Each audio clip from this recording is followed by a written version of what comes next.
Бул жерде Ак суу органик деген айыл чарба кооперативинин продукциялары келиптир. Азыр ушул жерде эжелерибиз турган чагы. Саламатсыздарбы, кандайсыздар?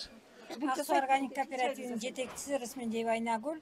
Биздин кооператив көп тармактуу камтыган модель. Бизде каада салт боюнча дагы кол өнөрчүлүк, кайры иштетүү, дары чөп менен иштейбиз, үрөнчүлүк менен иштейбиз, бал чарбасы, мал чарбасы, ушундай көп тармактуу кооперативбиз. Биздин максат мынакей дарынын түркүнү бар. Дарысыз дарылан деген кыймылды элге жайылтып жүргүзүп келатабыз. Андан сырткары биз мореки азыр элдин баары химия менен ууланып атат. Биз ошон үчүн органик био болуп атабыз.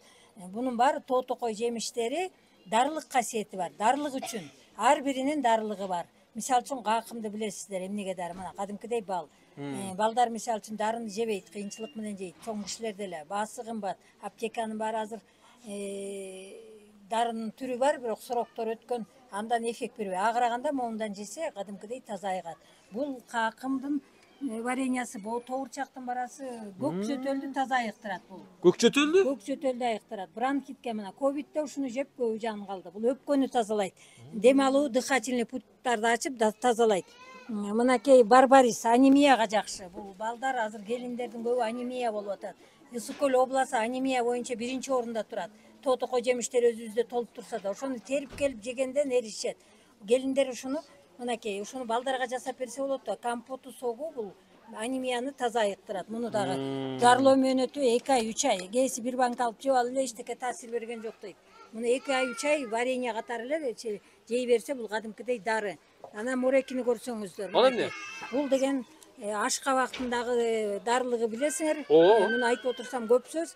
Бул даже раковый клеткаларга да каршы туруштук берүүчү, токтотуучу касиетке. Мунун ичинде имбир бар, апельсин, лимон бар.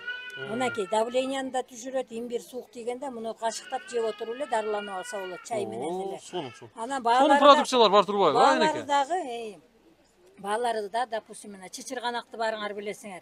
Токойдо, тоодо өзүбүздө өстүрүп атабыз, культурнуйду. Бул ашказанды, гастритти, жарадан, эрозиядан айыктырып тазалайт, кадимкидей айыктырат. Ушунун баары биокейжи. Ушунун баары жок, биокейжи бул кыймыл үстү. Биз Ак суу органик кооператив. Ак суу органик кооперативи. Бул жерде эми мына жерде жарнакта бар бекен.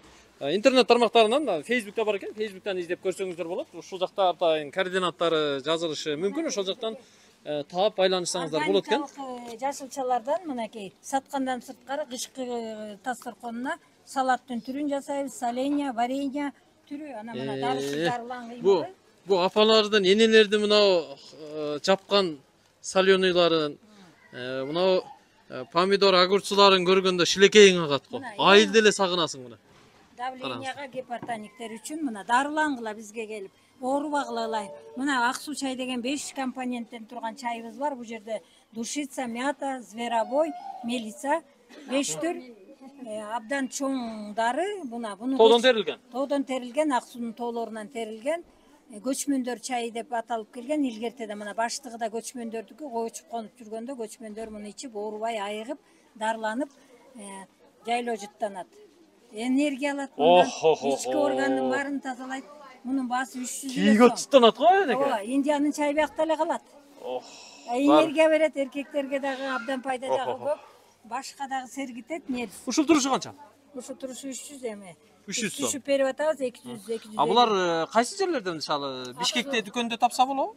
Бишкекте заказ менен, заявка. Только заказ менен, Заказ менен, дистрибьюторлор иштейт. Ошо буйрса Бишкекке дүкөн ачсакпы деп атабыз. Жакшы.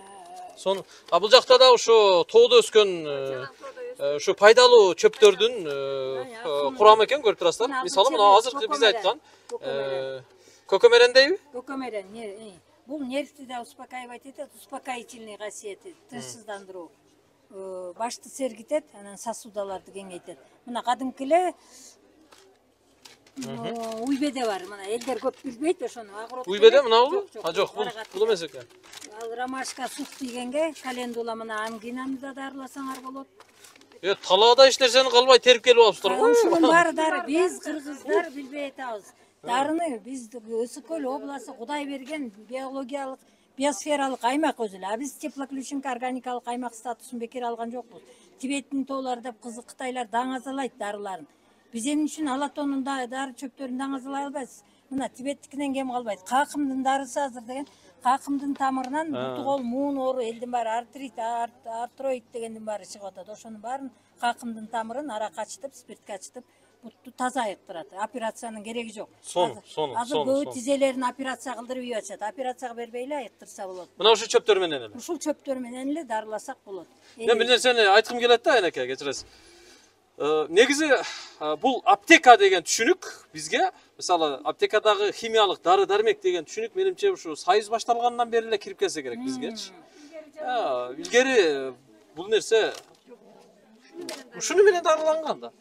Баягы суу өтсө деле, ысык өтсө деле, кандай оор болсо да ушу чөптөрдү кайнатып эле ичип ошентип. Баасын эл билбейт муну. Эчки жеген эрмендин эти дары деп бекеринен айтылбас. Ковидте мына могу сактап калды эрмен. Эрменди чай кылып ичип эле ковидтин бул бактерияны өлтүрөт экен. Аябай жакшы. Бактерия. Анан жанакы картошканы айдоодо дагы бул ден соолукка бактерияны өлтүрөт, эрменде өпкөнү тазалап, бу дагы аябай касиети чоң. Ковидте ушуну менен көп адамды сактап калдык.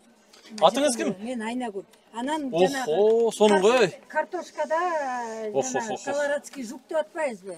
Ага химия берип, анан кымбаттары мына моуну алып келип эле, тау токойдон оруп келип эле, жээктерде бул зыяндуу деп басып кетет эми, муну оруп келип эле ванналарга чылап коюп ушунун суусун картошкага, жукка дарыла чачса, бул Даже курт да өлөт дең. Курт да өлөт. Акчанын кереги жок.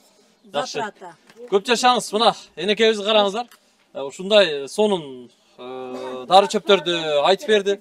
Сакалдуу, Булар бүт кол өнөрчүлүкпү? Колдо жасаңыздар. Мына алар уже панама экен, кийизден жасалган панама. Мына биздин баалуулук. Кандай гана сонун. Бүгүн биз Караколдо болдук, тез кабар эмгек жамааты. Караколдо өтүп жаткан касиеттүү Ысык-Көл аттуу улуттук куттуу эл форумуна катыштык. Ата бабалар айткандай, канчалаган кылымдан кылымга чейин өтүп, булардын баалуулугу, булардын касиети, булар ушундай болуп бизге жетти. Биз эми кийинки муунга ушундай сактап, кадырлап өткөрүп беришибиз керек. Мен жыйынтыктайм. Аманчылыкта көрүшөлү, өсөлү, өнүгөлү, бири-бирибизди кадырлайлы. Көрүшкөнчө.